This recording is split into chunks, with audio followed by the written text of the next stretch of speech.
You can add a smart target for a student from various places within ProMonitor, but the most common place to add a smart target is from the My Smart Targets link on their Brickbed ILP page. So if I actually click on that, that will show a list of the smart targets, and we use the Add New button to add a new smart target.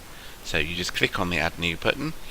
Of course, all targets need to have a review date because you need to go and check that the student has done what you've asked them to do by the date that you've asked them to do it. So if I make my review date a week on Friday, for instance, in this case, I leave the status to be reviewed, which is right, and I'm going to ask this student to complete questions 1 to 4 on the mock exam paper by the 15th of June 2015. Okay, so that's what I want them to do and when I want them to do it. The additional comment area can be used for you to write a comment after you review to check whether they've done it or not. There's no specific guidance about what that can be used for, really.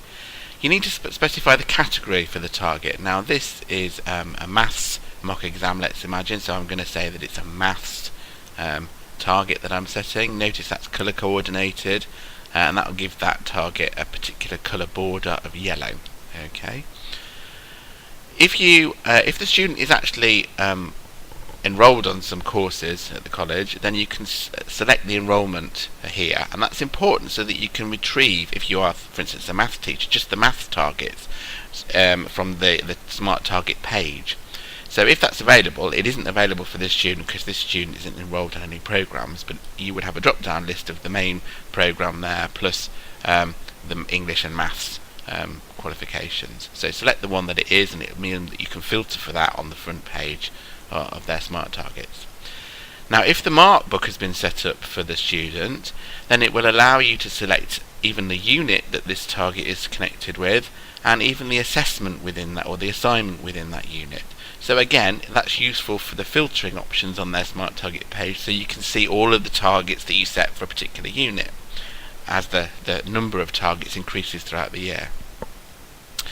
You can also make a smart target appear in a meeting template, so that it can be reviewed during a meeting, sort of disciplinary meeting or something like that. Again, there's no meetings that are arranged for this student, that's why there's none showing up in this drop down. But if they had a disciplinary meeting coming up next week, I could attach this smart target to that disciplinary meeting so that it was discussed in that meeting.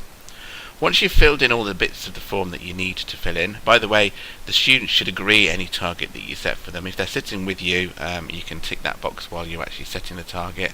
If not, then they should be able to go in and agree that target themselves through ProPortal. But we can actually save that target now, and that will add a fourth target to the list of targets for the student.